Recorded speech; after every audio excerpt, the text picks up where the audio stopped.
Shalom les bien-aimés dans le Seigneur, je vous salue au nom puissant de Jésus-Christ. Ce soir, je vais faire une nouvelle vidéo pour édifier le corps du Christ. Alors, avant, je vais prier. Seigneur, merci de m'avoir encore permis d'être assis ici, Seigneur. Merci parce que tu m'as vraiment convaincu que je dois faire cette vidéo. Ça m'a pris du temps, maintes temps de réflexion, mais je pense que je vais faire cette vidéo pour ta gloire, au nom de Jésus-Christ. Amen. Alors, je vais sans plus tarder lire Matthieu 7, verset 2. Je vais lire au nom de Jésus. Et puis, je vais aussi lire Ésaïe 33, 1. Comme ça, après, j'explique pourquoi. Matthieu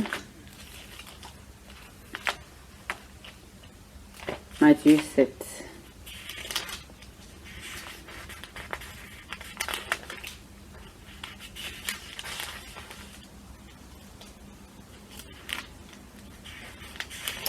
Matthieu 7.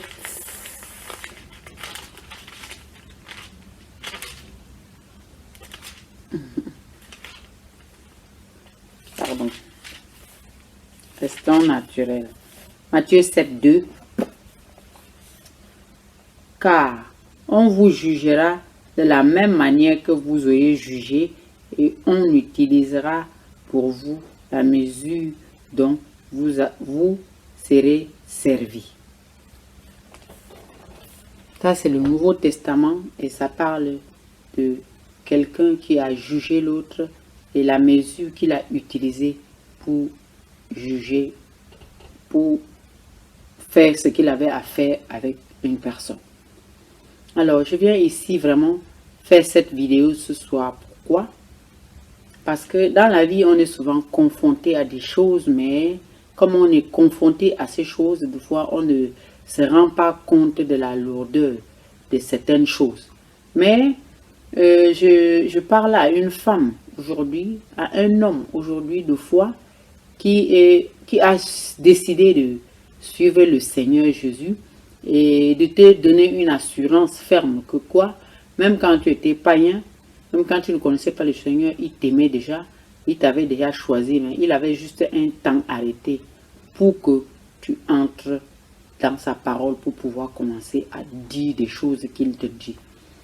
Donc, ce verset de Matthieu 7, 2 parle de la mesure dans laquelle quelqu'un a mesuré et le poids dans lequel il a pesé certaines choses.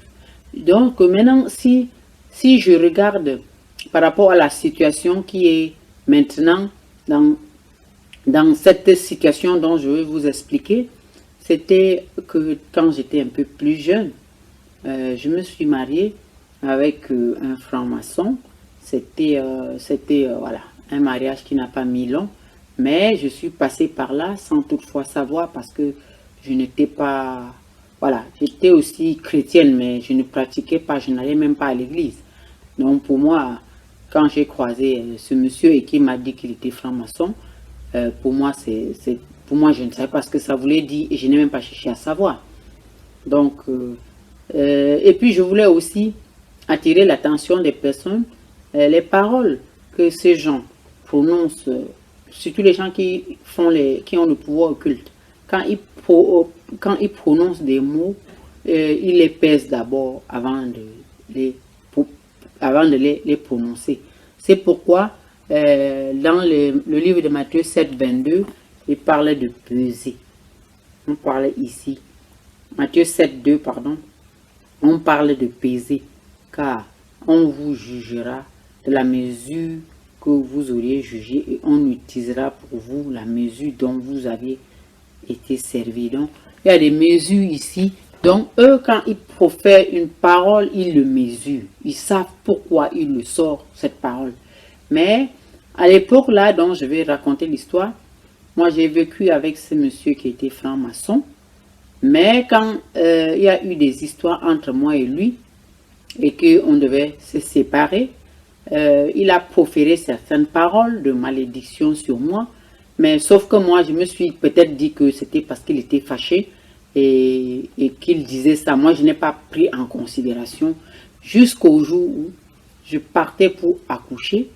Et quand j'arrive donc pour accoucher, il y a le travail qui s'avance, mais il n'y a rien qui se passe du côté d'accouchement. Et à un moment donné, je suis restée là dans cette situation-là pendant un bon moment. Mais à un moment donné, je me suis mise à pleurer, mais pleurer, ça ne règle pas le problème. Et c'est là où, même dans cette désordre que j'étais à l'époque, moi j'ai donc pensé donc, à cette parole qui a été dite par rapport à ma personne. Et puis j'ai donc supplié le ciel en disant à Dieu, Seigneur, je sais bien que la parole qui a été dite comme ça contre moi, c'était pas vrai. Et puis Seigneur, délivre-moi. Donc j'ai parlé comme ça. Quand j'ai parlé comme ça, le médecin est donc venu puisque j'étais en salle de travail. Le travail avançait, mais je ne pouvais pas accoucher. Et c'est là où le docteur est donc venu et me dit, Madame, il faut maintenant qu'on vous opère parce que si on ne vous opère pas, le bébé va s'étouffer et puis il risque de mourir. Et avec les larmes, j'ai supplié le ciel en demandant pardon à Dieu. Et j'ai dit à Dieu, mais Seigneur, tu sais bien qu'il a proféré telle et telle parole sur moi, mais tu sais bien que c'était tout ce qu'il avait dit par rapport à ce qu'il voulait faire, c'était pas vrai. Donc j'ai parlé comme ça et puis on m'a amené au bloc, on m'a fait l'opération et puis le bébé est vivant aujourd'hui, moi aussi. Et c'est pour vous dire que le livre de Matthieu 7, verset 2, ça parle de la mesure. Donc, deux fois, quand tu es avec des gens qui sont dans les loges maçonniques, quand ils parlent, ils pèsent leurs mots, ils savent pourquoi ils disent certaines choses. Mais nous, on est des enfants du Tout-Puissant, même si à l'époque j'étais une vierge folle. Le Seigneur m'a préservée et je voulais l'acclamer et lui dire merci devant toute la terre entière de m'avoir préservé, même si en ce moment-là j'étais encore à Babylone. Je savais que Dieu existait, mais je n'étais pas une chrétienne pratiquante. Alors, ça s'est passé comme ça, on m'a opéré, on a enlevé le bébé, et le bébé aujourd'hui est un grand garçon, gloire à Dieu, et moi aussi je suis là, et c'est pour dire aux clients, aux enfants de Dieu de vraiment faire attention. Si tu veux te marier, il faut prendre le temps pour savoir avec qui tu veux te marier. Si tu veux vraiment vivre en paix, tu prends le temps, tu interroges le Seigneur par rapport à ton mariage pour savoir si celui qui vient devant toi et te demande en main est vraiment l'homme de ta vie, si tu vas finir la vie avec lui. Ne fais pas un mariage parce qu'il faut juste faire, parce que le monde est mauvais. Comme ça, de face, quand un homme vient vers toi, tu vois un joli garçon, tu ne sais pas qu'est-ce qu'il fait dans l'obscurité. Mais celui-ci, quand même, il était clair avec moi, mais sauf que moi, je n'ai pas pris le temps de demander qu'est-ce que c'est qu'un franc-maçon. Je n'ai pas su. Mais eux, quand ils profèrent quand ils te disent des paroles, ils le disent en connaissant ce qu'ils font. Mais toi, la Vierge folle, tu ne sais pas ce que tu es en train de faire. Mais eux, ils savent, donc ils pèsent les mots. Donc j'exhorte vraiment le chrétien à rester connecté à la parole de Dieu, à rester vigilant, car le diable rôde comme un lion cherchant qui dévorer. Heureusement pour moi que au moment d'accoucher, comme l'accouchement tardait, j'ai donc compris que là, il y a un problème. Et puis, je me suis mise à prier. Et c'est là où j'ai supplié le ciel pour que je ne meure pas dans la couche parce que c'est ce qui a été dit. Mais moi, je pensais, quand il disait comme ça, moi, je pensais peut-être qu'il le disait parce qu'il était en colère. Non, il disait parce qu'il savait ce qu'il disait. Et voilà. Donc, restons vigilants. Toi, jeune fille, gaffe-toi. Ne va pas te marier avec n'importe qui. Cherche les fondements de la personne. Il faut voir si la personne a l'appel de Dieu sur lui ou bien si la personne a une promesse de Dieu sur lui avant de t'engager. Ne cours pas parce que tu as trouvé un homme, tu veux te marier. Non, non. Le monde n'est pas ce que vous croyez. Le monde est terrible. Alors, vivons en paix. Aimons-nous les uns les autres. Si tu veux te marier, interroge le Dieu à travers son Esprit Saint. Et il y a toujours Jérémie 33, verset 3 qui dit « Invoque-moi, je réponds ». Alors, interroge Dieu et invoque-le pour tout ce que tu peux entreprendre dans ta vie. Je dis et je répète, invoque-le. Si en ces moments-là, Dieu n'était pas avec moi, même si j'étais une vierge folle, je serais peut-être déjà aussi aujourd'hui morte, parce que le but de ces gens-là, c'est de tuer les gens au maximum. Mais sans raison, ça ne peut pas passer. Une malédiction sans cause, ça ne passe pas.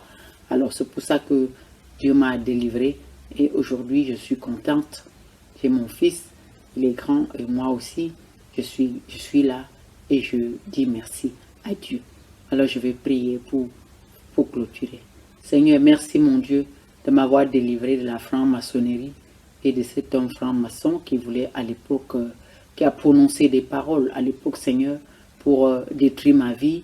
Mais toi, tu étais avec moi, Seigneur. Seigneur Jésus, tu es mon papa d'amour. Je t'aimerai toujours, Seigneur. Je vais toujours t'adorer. Je vais toujours te donner la première place parce que tu es mon yaya à moi. Au nom de Jésus-Christ. Amen.